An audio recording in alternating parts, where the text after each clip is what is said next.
Safety Committee meeting for September 14th, 2022, excuse me. We're having this briefing this afternoon because of the audio challenges that we had when it was at the full council a couple weeks ago. So Matrix will be here to conduct their second police assessment briefing to our committee, and they will follow their third and final briefing to the full council sometime in October. And so we're happy to have them here. And before we get started, I think Lori Cummings from the city would like to make a couple comments. Lori? I do, thank you. Staff plan to bring several ARPA funded project proposals to council in a few weeks, possibly as early as September 28th. Council members will recall that through resolution, we are presenting to council on a quarterly basis projects that we're moving forward, and we'll provide a status of the projects to date and what continues to be on the list, but we're not quite ready to move forward via a resolution. Our intent is to first share these projects with relevant council liaison committee members. So there are 3 projects on the list specific to public safety. Chief Templeman will update you on a couple, and I wanted to update you on a third. We'll be asking council to fund the initial scope and design of a firefighting training facility that would be in partnership with the Navy base. It would support the training of firefighters, not just in Everett, but countywide, and the Navy, and specifically targets training in regards to firefighting on the Navy base, as well as training in general. The approximate amount for the request right now will be $400,000. It's intended to be the city's share of any match, with the remainder of funding for this facility, which we don't have a cost estimate on yet, coming from a federal grant program, the Defense Community Infrastructure Program. So just a little bit about that for the committee members to get a little preview. Happy to send more details on that and the project's Chief Templeman will mention as well to council as in advance of the council meeting. Councilmember Schwab? Yes, that's just great news, because I'm sure that the city's portion is going to be a minute portion of the full cost. So I'm very excited about that opportunity. So thanks for the heads up for that. I look forward to the design and the proposal. And Lori, I have just a quick question. Do they anticipate that this will replace the current tower training that they have on Rucker? I'm not certain. Let me get back to you on that. Okay. I think they still may use that as a satellite, but let me double check that. I'm not sure. All right, great. That's great news. Councilmember Fossey, did you have any questions for Lori on that one? When were you going to set out the additional details on that, Lori? I suspect within the next week, a week from now, right in that range, because we'll provide details on a lot of the other projects as well in the same kind of package for council to look at. So you're not getting individual emails on the projects. Great. Thank you. All right. Thank you. And we'll move on to Chief Templeman. Great. Thank you very much, Councilmember Toohey, and good evening, other council members. Before I introduce Richard and John with Matrix, I did also want to just touch on a couple of other public safety related projects that will also come before you under this resolution.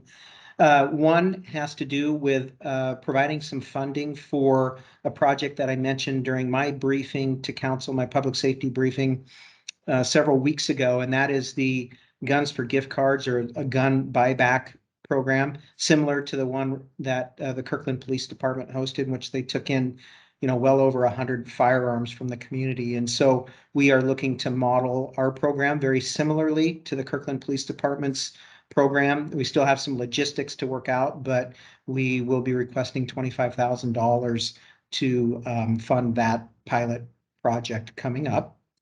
And then the other project is a project related to our police property room. And for those, I guess, Councilmember Toohey, who have been on the council for a while, that we've been leasing property from for our property room for many years. There have been questions by council members over the years about leasing versus using existing city facility for that purpose. We've had many challenges with the site that we're in, including some capacity challenges, but even more importantly, challenges with regards to power and flooding and other issues that continually come up. So the other project will be coming before you as part of the ARPA resolution will be to provide $400,000 out of the ARPA funding to help fund the relocation and renovation of the Comeback building space as for our police property room. So that's a space that has been looked at, that the city owns, that our team has looked at, our property room team, and believes that it can be renovated in a such fashion that it can provide the services that we need and the space we need, and as well as provide for future growth that we're likely to experience. So again, more information on that project will also be forthcoming, but wanted to introduce those two projects as well as the one that Lori introduced.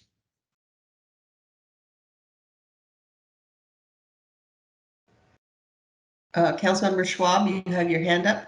Yeah, a quick question, Chief, about the gun buyback program. Do you have an estimate or a goal based on like population, other experiences that other jurisdictions have had? Yeah, we have some rough numbers, and I believe that Kirkland's number that they had dedicated about $18,000. They expended all $18,000 in 2 events and gift cards. Some of them were for fuel and other types of gift cards. And I'm believing that they brought in close to 200 firearms. Now, you know, we're looking to exceed that number here in Everett. But again, part of it depends on the types of guns that are received, because the way this program works is, you know, if you bring in a pellet gun or a pistol, maybe it's a $50 gift card. If you bring in an AR-15, it was a $250 gift card. So it depends on the nature of the firearms that are turned in by the community. But what Kirkland found was that even when they expended all of their funding, the gift card funding, that people were still just dropping off firearms, even without an exchange of a gift card, because they didn't want them anymore and they didn't want them to end up in the wrong hands. And so we'll probably experience some of that as well. Thank you. And I just have a quick question about the Comeback building. Didn't we have that for sale? Did we take it off the market then? Yes, we actually did not have any interest, and so I think it just made sense to look at that as a location. Right. So yes, Yeah, I we did think they take it off talked the market. about that years ago, so that doesn't surprise me at all. Okay, thank you for that. Councilmember Fossey, do you have any questions for Chief? No, not at this time. Thank you. Okay, great. Well, we'll continue. Thank you. I'll turn it back over to Chief. Great. Okay. And now for the main event, I'd like to introduce both Richard Brady, who's the president and founder of Matrix Consulting, and one of his colleagues, John Scruggs. We, about a year ago, in September last year, the RFP was awarded to Matrix Consulting to conduct an efficiency study for the police department and outlined some very specific areas of the department that they would be examining and providing a report on. And the RFP included some check-ins with council members along the way. And the first check-in in which Matrix provided a report to full city council was on April 13th. And this today to Public Safety Committee represents that second check-in and update as to the work that they've done to date. And then, as Council Member Toohey indicated, there will be a final report to full council likely sometime next month. So with that, I would like to introduce Mr. Brady. Thank you, Chief. Appreciate this opportunity to meet with you. I think it should work better than last time, but I never know with Microsoft Teams, actually. So we'll see how this goes. We put together a brief presentation to bring you up to date on what we have come up with in the study to date. It's rapidly coming to a close now. And we'll answer your questions after we make this presentation. The presentation should make about 20 minutes. So let me get to share my screen.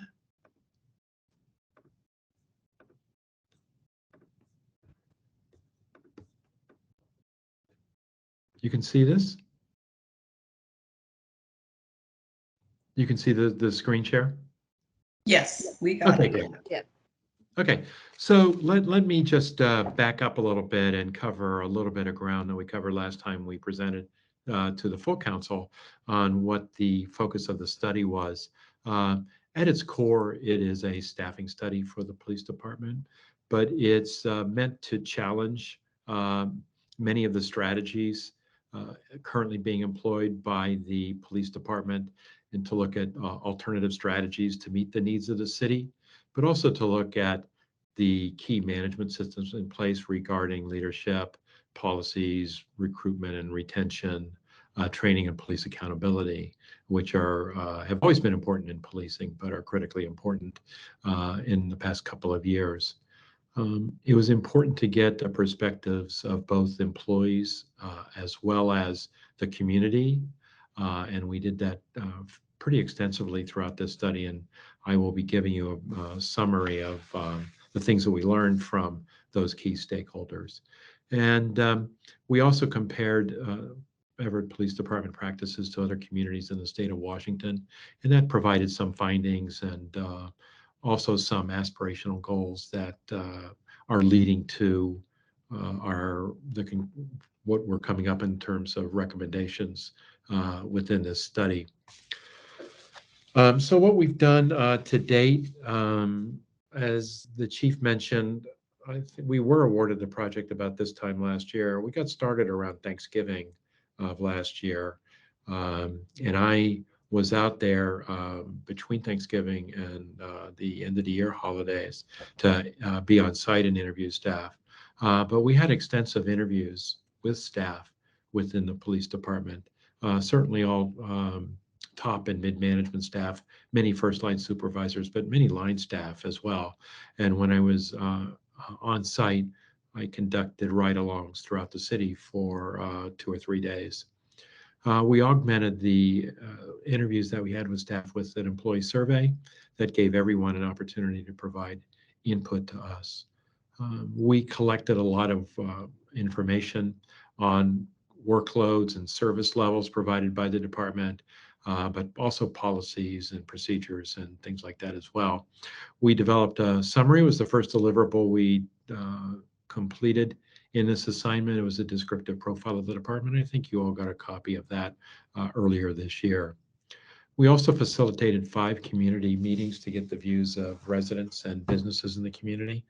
As I recall, we had one that was focused on the north of the city and one on the south of the city, one on the business community, one was a Spanish-speaking community focus group, and one was kind of an open forum. And I'll be summarizing our key findings from the community input as well as part of this presentation. Based on the comparative survey, we provided the department a summary of what we learned from, I'd call it a limited survey. We got responses from 5 communities, or full responses from 5 communities in the state, but it was instrumental in spite of that. We analyzed the department's management systems, and we're going to be summarizing that as part of this presentation here this evening. And we have more than initiated the analysis of staffing needs. We're just about finished with it. So first of all, the employee survey. We had 72% response rate, a total of 160 responses. That's a phenomenal response rate. Anything over about 60% is a good thing for us, but given that it's 160 responses, we felt it was very representative of the community. There were many positive things that came out of the employee survey, and a few opportunities to improve a variety of things in the department and its service to the community. On the positive side, overwhelmingly, employees felt that their relationships with the community was positive, like in the 90+ percentile on every kind of question that we asked about partnering with the community and community relations overall. Employees feel supported by the chief and top management staff. They feel that this department is innovative and pointed to COET and several of the other things that the department is doing, like employee recruitment and things like that, as being not just positives, but being innovative types of things for the community and for the department. On the improvement opportunity side, staffing was a top concern for employees, also in the 90th percentile among responses for people who responded to the survey. They felt that even though internal communications was good overall, that there could be more effective and more frequent communication to and from captains, which are a key level within the organization, of course. Employees expressed the need for increased training. And I think that that is something that we're seeing pretty commonly in our studies right now. Training in many departments suffered during the intense part of COVID. And remember, this survey was done earlier this year. So still feeling some of the effect of that, but still employees did identify training as an opportunity for improvement. While employees recognize the increased focus on recruitment and some of the results of that has been positive in terms of filling many of the vacancies that were present a year ago and a little bit more than a year ago, that more efforts need to be made on employee retention. And these are issues that most communities are facing in Washington, the Pacific Northwest, and around the country. Issues identified by the community. While most participants, so this is a high level of generalization from all of the community meetings that we had. And so I guess at that level, most participants generally felt safe, but there was some variation in that across the city, like downtown and a few other areas felt less safe, especially at night. Many participants had concerns about the impacts of homelessness and people having some sort of mental health crisis, not just on crime, but on that perception of safety. Many participants felt that the department's response priorities, particularly for lower priority calls for service, sometimes led to no response or excessive delays in response that they weren't prepared for. Many participants would like to see more community engagement at neighborhood meetings, business meetings, and other community group meetings. And I think many of the participants who said that recognized that while there were virtual meetings held during the more intense parts of COVID, that now that the concerns of COVID-19 have lessened because of vaccination and other less disease to some extent, that it's time to get more neighborhood engagement in person or more sort of promotion of the virtual meetings that are being held. New state laws made policing more difficult, resulting in many of the problems that have been identified before. However, many of those have been rescinded, and many participants were understood that this was a dynamic feature within the state and its impact on the police department. I think generally the participants felt that trust in policing and Everett specifically had improved over the last year. So in addition to identifying issues, we focused the community groups on what solutions to what they identified came up, and increased visibility at night was one. Secondly, while there was a lot of support for resources and programs like COED, there was a lot of expression that they should focus more on core law enforcement functions, particularly patrol and investigations. Getting back to that response issue that many identified, a solution that was identified throughout several other groups was to manage expectations on response starting and dispatch. Now, clearly you have to work with another entity that's providing the dispatch services, but working with them to let people know when they request a service that response could be delayed because of peak call demands and resources that are available to respond to lower priority calls, so that people weren't expecting a 5-minute response when the reality was something like an hour or more could result. While COVID-19 has driven many expectations and perceptions on engagement, the department needs to double down on program involvement and dedicate more staff hours to supporting the community in patrol and in other means. Enhanced recruitment efforts can help the police department be more reflective of the community it serves, and in fact, place more effort in recruiting from within the community, and the region would help do that. Provide greater transparency on complaints made against police officers. And these things all became things that we focused on in this study, and we'll talk about it in a little bit. On the comparative survey, we had responses or complete responses from 5 agencies: Auburn, Federal Way, Kent, Renton, and Vancouver, and had some interesting findings. Everett ranks high in terms of current sworn officers per square mile. That is to say, more. This is a reflection of how pervasive the department is, both in terms of patrol, but in how total officers can break down in terms of what is differing sizes of the communities involved. Everett also ranks high in terms of the calls handled per officer. And I think that that gets at the next point there, that Everett ranks relatively low in the allocated patrol staffing. That is to say, the percentage of staff, of sworn staff assigned to patrol. Everett was just below 50% in terms of the allocation of sworn officers in patrol, whereas 4 of the other 6 were just above or significantly above 50%.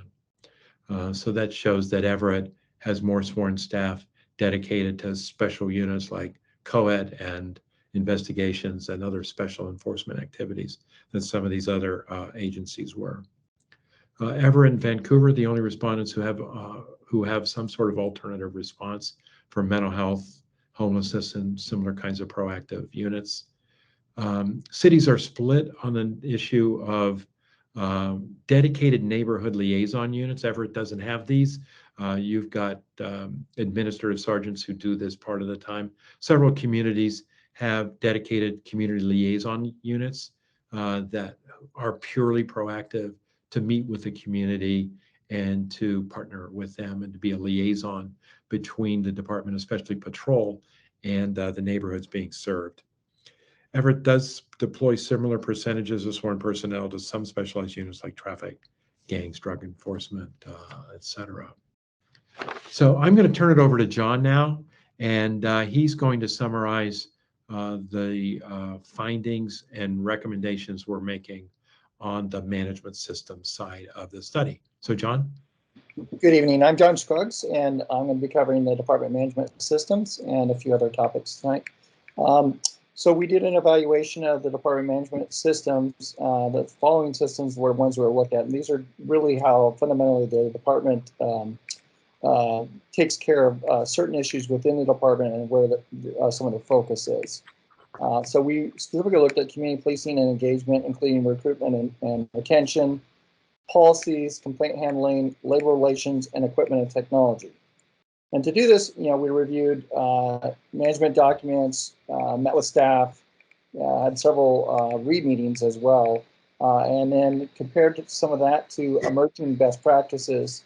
And then we also did analysis of these topics and developed a review and completed a review with the department going over these management systems. So in community policing and support, building off the department's 2013 strategic plan, the community engagement initiative of this year has provided a really good starting point for future community efforts. You have the Citizens Volunteers Against Crime, department starting up the Community Policing Academy again. I don't think it's been gone for 20 years, and they're going to reinitiate that. The chief has an advisory board with many people from all around the community. One of the things that we are very impressed with here, and we have not seen it in very many departments, is their community response to calls for service, where callers to 911 will get an automated response to find out how the call went. In fact, other agencies I think are looking to Everett based on this technology, because it really gives them an inside view of how a call went. A lot of times the managers wouldn't necessarily have. So that's a very innovative process. And then they have developed a community-centered recruitment. They hired a person specifically to reach out to the BIPOC community and women to help increase those numbers. Administrative sergeants have played important roles in working with the community on important issues. There's administrative sergeant north and south, and they have been the lead on community engagement activities and doing crime prevention through environmental design, community organizations, and then follow up on problem-oriented policing. And as I mentioned, you have a new recruiter has increased contacts with women and the BIPOC community to increase department outreach and hiring. Early results look very, very promising. So a couple of the issues we identified was the administrative sergeants' community policing responsibilities have been greatly impacted by the staffing shortages within the department and growing administrative responsibilities. So one of the sergeants has been helping out on background investigations, which has taken them out of the place of meeting with the community, and the other sergeant has been kind of taking up the lead in some of those projects on that part of the city. So that has impacted that. And we think as vacancies are filled within the department, we need to repurpose those community support roles with the administrative sergeants. But the reality of it is also those sergeants have been tasked with a lot of other demands. So their time to be fully engaged with community, engagement has been limited. So we're looking at recommending additional community liaison officer positions for each sergeant, so that those officers can actually help with some of the community engagement and support roles that they've already implemented. We also evaluated the department's policies, and as you know, with the aftermath of George Floyd, Washington legislature passed several police reform initiatives. Many of those laws were relating directly to use of force.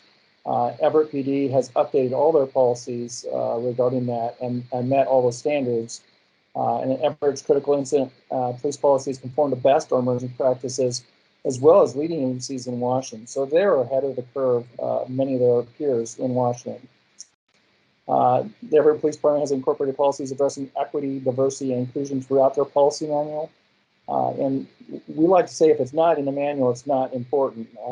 Oftentimes when we're reviewing these, and it's evident if you're going through the policies of Everett PD, it's just not talk, it's action, and it's really incorporated in the values of the department management. And then one thing we did notice is you do a bias-based policing report, and it's in the annual report, but it's not really readily available on the website. And some of the departments we work with around the country, they might have a quick access. You can get to it, but it's not as easy and simple as just clicking on it. And I think that many communities are very interested in this particular topic. So having a real quick link to it from the main page of the website would be worthwhile. And the department has created a community transparency dashboard that puts up a lot of the information and facts about the police department. And we see it as a best or emerging practice for police departments that really lets the community know what's going on, and whether it's call response, total calls, that kind of information is readily available to the community. We also reviewed the complaints and discipline process of the department. We reviewed complaints generated in 2019 and 2020, as well as processes used to follow up on them. We found that the police department is best practice or emerging practice in almost every area. There were a couple areas where we think there could be some improvement. One is on the complaint form. You can get to it from the homepage on the when you hit contact us, but we think the emerging practice or best practice, and for what we're seeing from many departments around the country, is there is a compliment or complaint button right on the on the first page when you get to the police website. so that they can get to it quickly. And then they need to update their policy on completing all internal investigations, regardless if someone resigns or retires. That is currently the practice. So the department is actually doing that. They just need to update their policy to say that is their policy. I believe that's also state law at this point as well. And then some of the policies had some older language to it. So we're recommending updating policies to be more inclusive by replacing the word citizen, which is throughout the whole policy manual, with community member or similar description, just to be more inclusive of the larger community that they serve.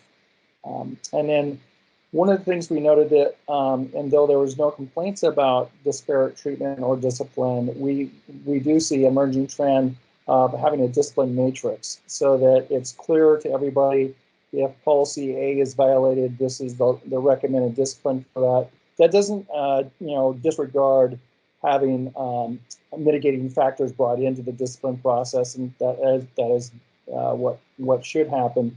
And obviously it's different if someone's late to work because their caregiver didn't show up on time for their children versus you're late because you were at a concert, and you didn't show up back to work in time. So it's different, types of being late. It's the same thing, but with a discipline matrix, you're facing kind of the same likely outcome. But then again, with mitigating factors, you could come up with a different outcome. But it should be clear to everybody that here's the guidelines and here's what's recommended. And then we also think that you could collect some additional information on problematic behavior or potential problematic behavior. Use of sick time. Some agencies use a matrix that says here's the average amount of sick time for someone with 5 years on, and you're 30% below that. Maybe you had a long-term injury or illness that might affect that, but if there was nothing like that, then that might be an early indication of some other problem. It just puts the department more on top of it, and that's not currently used in their process. Or lawsuits usually would be automatically, a early warning system as well. So the department in training generally meets or exceeds state requirements for all training law enforcement personnel, including all the mandated changes after George Floyd. So the Everett PD was very proactive in getting officers updated training and changed training based on the current laws, but also on best practices for use of force and other mandated training.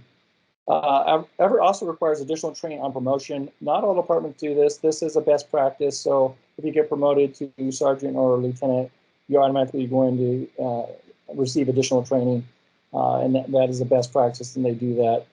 And then the department has made a decision to engage with a professor on procedural justice and police-race relations to develop and provide training to staff in the train-the-trainer format, meaning they're going to send their folks to get them trained so they can bring it out to the rest of the department. And so that procedural justice will be taught throughout the organization. And labor relations was one of the last categories we looked at, second to last.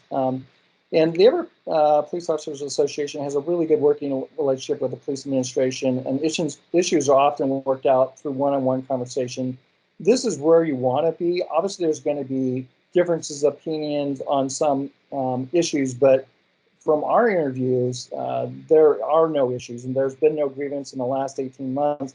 And when there is a issue that comes up, there's an open door policy where things are talked out and doesn't turn into a grievance. It's dealt with at a lower level, which is what you want. You don't want a contentious labor management environment, and it certainly didn't seem to be the case in Everett.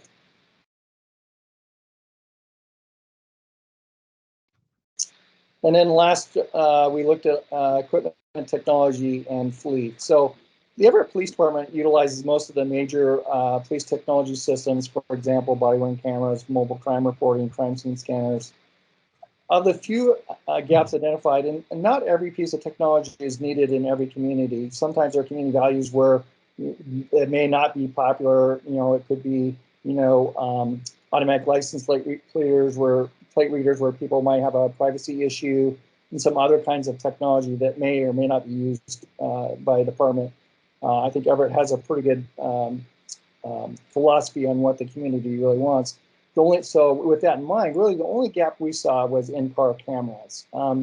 Many departments have gone to body-worn cameras, but they also have in-car cameras. And why those are useful because oftentimes they can limit your or reduce your liability because they might capture, driving behavior before something happens, or even if, a police vehicle is crashed into by somebody else, you'll have video to capture that.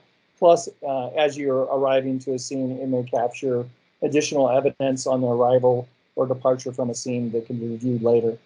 So that really was the only gap in technology that we identified that currently exists. The city has a replacement plan for fleet. It's budgeted at about $1 million a year. We think it should be more specific to funded based on the useful life and replacement and salvage value. So a little more finely detailed replacement plan so that for patrol, you're replacing at least 20% of your vehicles per year, so you don't have any vehicles over 5 years or even less than that, depending on usage and useful life.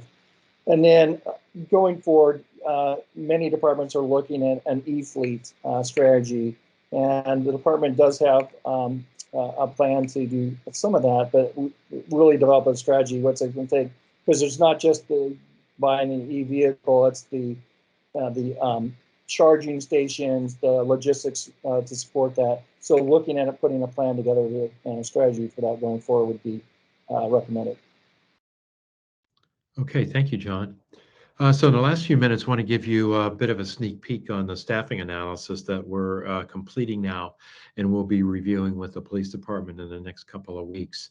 Ultimately, what we will do is merge the management analysis that John just summarized with the staffing analysis that we will be reviewing with the police department, and we'll be going to the council next month with the consolidated package.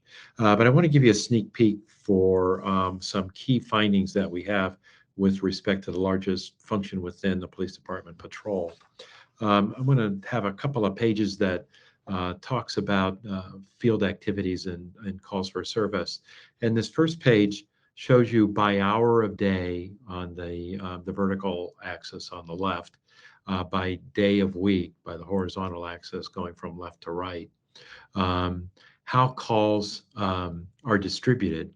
And it's kind of a heat map and a temporal basis that shows the kind of distribution of workloads that we typically see in our law enforcement clients, that as you go through the day when people are awake and experiencing problems or creating problems, that police activity increases. And in Everett, it's consistent with what most communities see, that between about 10 o'clock in the morning and about 7 or 8 o'clock at night, that calls peak.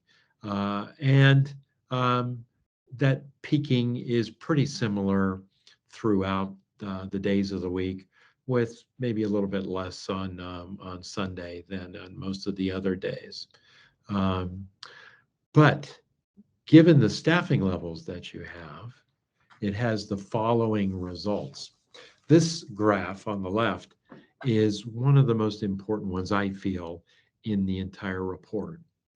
It shows the impact of current staffing levels, mostly reflecting the position vacancies that you've been experienced on proactivity within patrol. Let me explain what we mean by proactivity. It's one of the most important concepts in policing, because if you gauged police and field services just on response times, for example, you're measuring them based on what they did on something that happened 3 minutes to 3 hours ago. And proactivity, looking forward, is a much more effective way to evaluate their abilities, because they're anticipating problems based on data analysis and direction from crime analysis and first-line supervisors, as well as complaints and feedback from the communities, having time to be engaged with community members and to meet with them, to get out of their cars, to talk about recurring problems in the community. And you can see in this chart that while overall proactivity is about 30%, which is a little low, we typically like to see our clients to have an overall number of about 40%, that it almost doesn't exist in the times of the day when people are awake and needing help or causing problems, between about 10 o'clock in the morning and up to about 10 o'clock at night, that there is very little to sometimes no time to be proactive. So it's clearly inadequate at those times. And again, so what this does is it reflects the workload, the calls for service, the reactive workload against the officers that have been available in the last year. So clearly we're talking about a time in which staffing levels were reduced because of position vacancies, and the police department through recruitment and getting lateral police officers is improving that. But vacancies have been a factor. So we're looking at, are there opportunities to redeploy staff from nighttime hours to daytime hours, and there's not, from one kind of unit to another kind of unit. So there's only limited opportunities to do that in the community. And so this is at the core of our analysis. It's looking at how you can strategize recruitment and retention in the future, more recruitment efforts to make it better. And there will be, at the end of the day, recommendations for increased staffing because in the short term and medium term, there's only so much you can do to be able to do that, because you can't get the number of people you need through an academy or even through a limited academy and field training for lateral police officers to solve this. So this is something that is not going to be solved overnight. It's going to take several years to be able to address. And so we'll be talking more about that when we meet again with the full council. So with that, that's the end of our presentation. I'm going to stop sharing and answer questions you have about the presentation we made. Thank you very much for that. So do I see any questions from our council members? Councilmember Fossey. Thanks. I'm sorry if I missed this. With the calls for service, did you guys evaluate the types of calls ratio, for those time periods, and if there was, a higher, maybe if they were theft, or you're nodding your head, yes, so.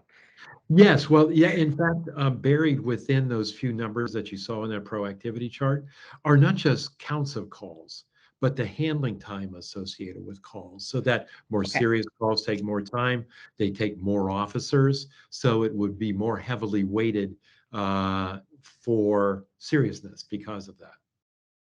Did you, when you were doing the analysis with other areas, did you notice any disparity in the types of calls of service that we were getting compared to other communities? Yes, certainly. And you'll see in the report that we will have maps of the city that will show how these calls and weighted calls for more seriousness varies in the city, downtown, for example. Fascinating. Okay. I have a couple other questions. When you were talking about employees want increased training, was that specifically with having to address, the changes from the legislature or procedural justice? You had mentioned a couple things. Was that targeted to what the employees were specifically asking for, or was there something more specific where they were generalized? Both. So in the employee survey, first of all, many of the responses were forced choice and they were summary about training, but many employees took the opportunity in the narrative parts to talk about the kinds of training. And there was a wide range of responses, including training on promotion, training on assignment, as well as procedural justice and other diversity, equity, and inclusion kinds of concepts as well for the police department. Okay. I know that recruitment and everything has really, been taken up a step, and Everett's been doing really great with hiring women and people from our BIPOC communities lately. Mhm.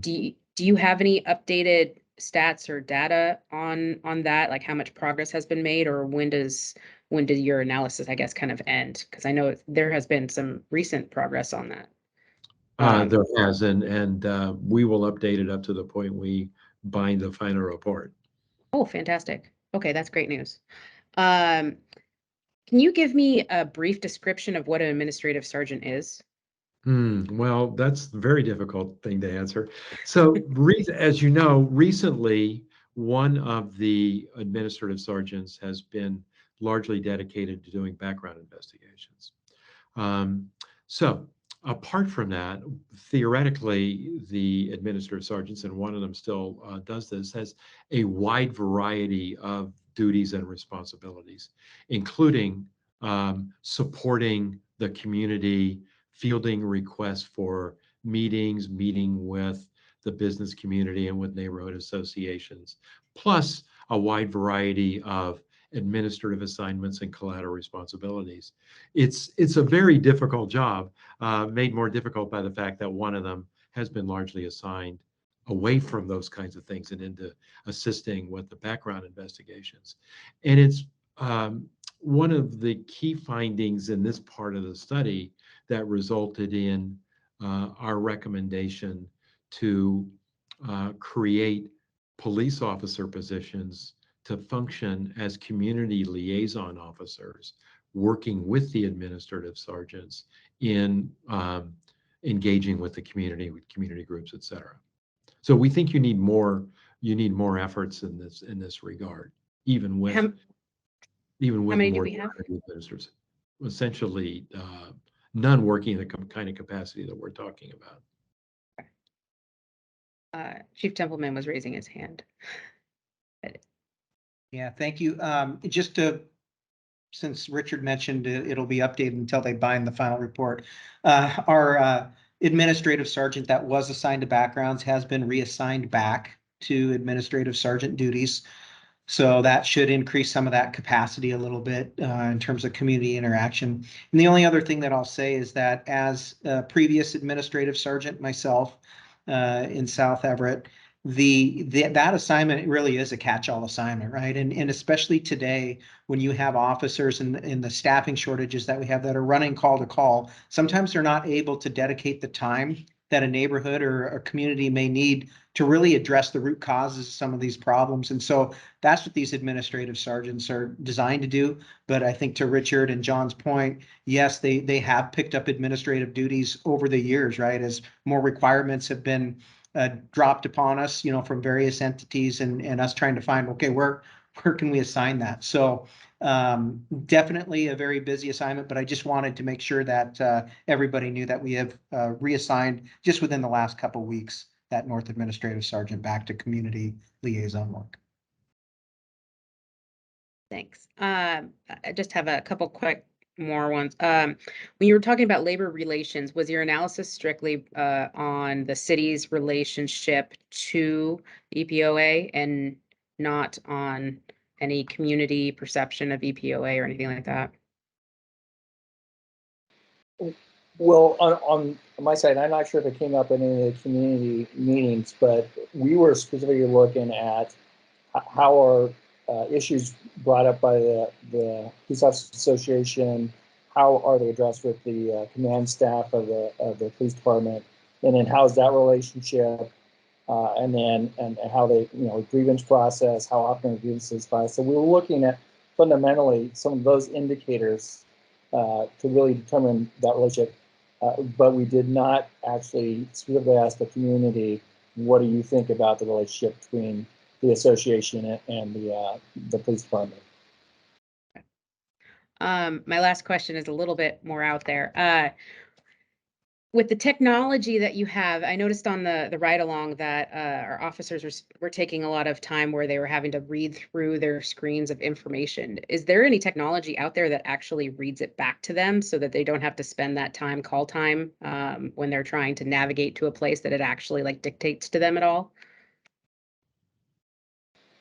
We have not seen a successful implementation of that program. There are RMS and CAD systems that are working on that, but that is actually a recurring complaint with agencies throughout the United States, is that officers are trying to drive sometimes code 3 or lights and sirens while still looking at even though it maybe have been broadcast, still trying to get an update or look at the calls slightly to get a little better orientation of what they're coming into. But no, we have not found a workable solution with any agency where that information is brought back up and verbalized to the officer from a computer, like read back. Yeah, I think this is an Well, area. but we will say a best practice. A best practice also is for officers, if the radio traffic is not tied up, is to actually ask the dispatcher who's sitting at the CAD terminal, can you give me the suspect description again, or what was the last known direction? Those kind of updates, we would prefer the officer be doing that versus trying to read it on the screen while they're driving.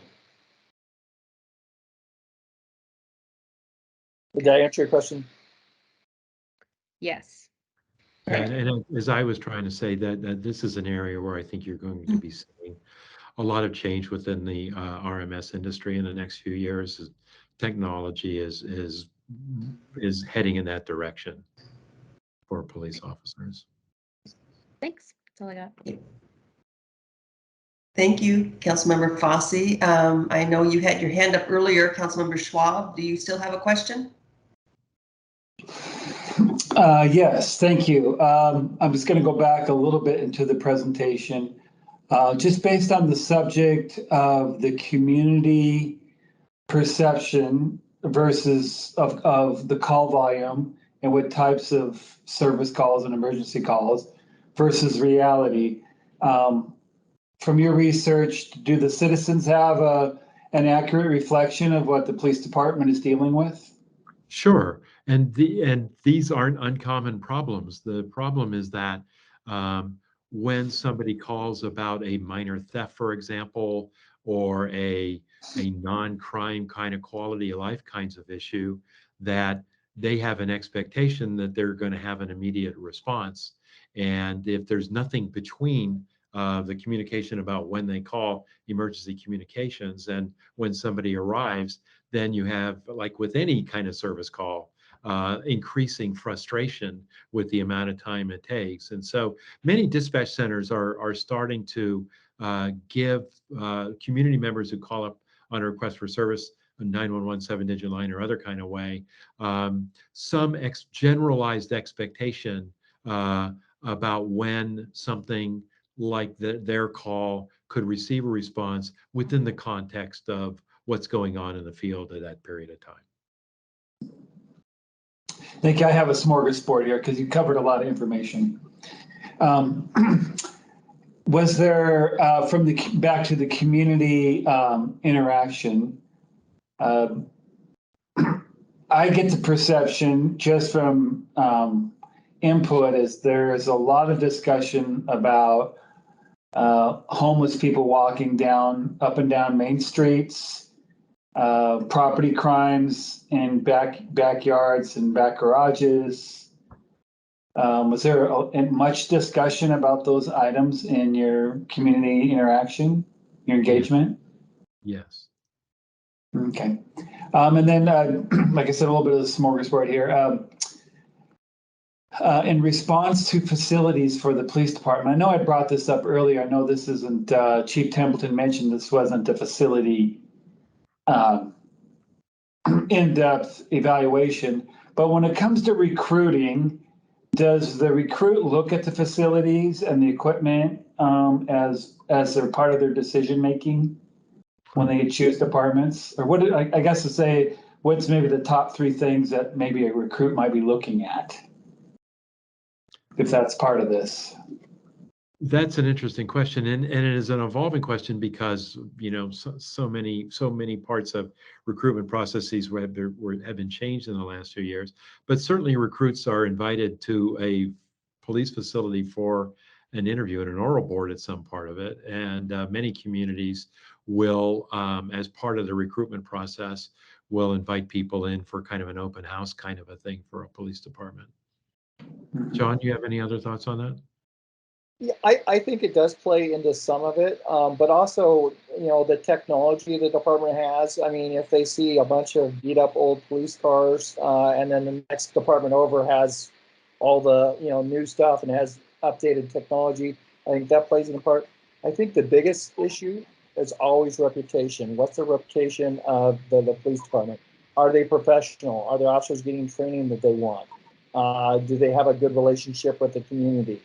Because those kind of questions they are going to ask, because they may apply to multiple different agencies, and a lot of times, it does sometimes come down to salary and benefits, but a lot of times they also, what's the working environment, because that's where they're going to be working, and going into an old beat up police station, the New York 16th precinct versus a state of the art police facility, that can have some impact. I mean, you're competing at this point for a very limited amount of people, where years ago when Seattle or someone similar had a police test, you'd have 3,000 or 4,000 applicants show up, and that's just not the case now. So now it's coming down to some of these other tangibles.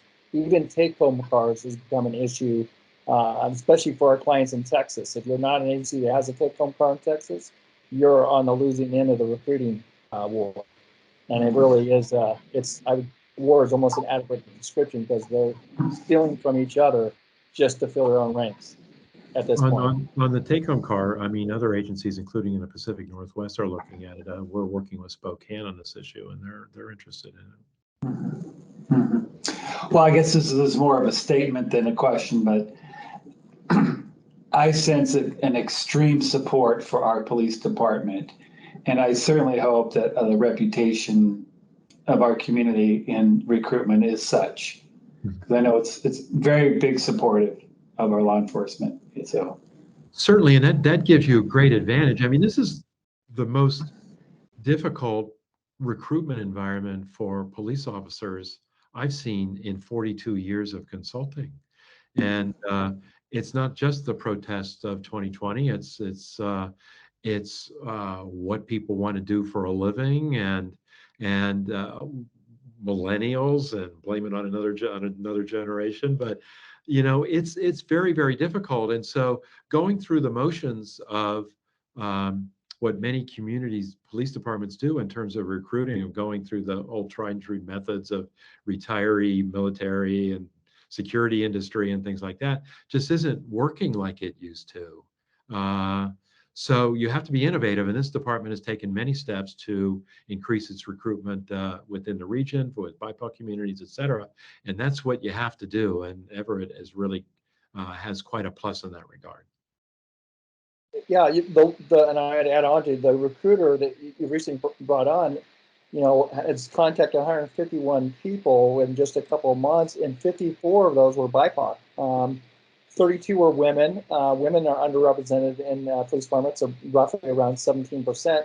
But this is huge inroads. If you're looking at 54 are BIPOC out of 151 contacts that she's initiated, I mean, you're looking at a third, and that's a pretty good starting point.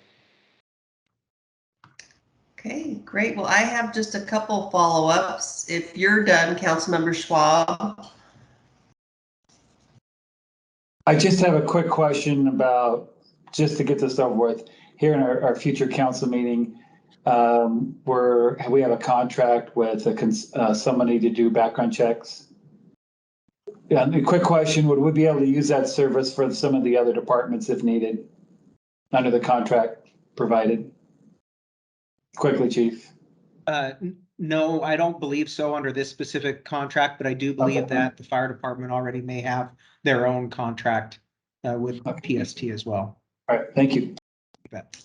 So I just have a request, and you don't need to do it now, but if when you come back again in October for the results, the final, some comparative results that I'm particularly interested to see what were a per capita relationship with the other cities, agencies that you are comparing us with.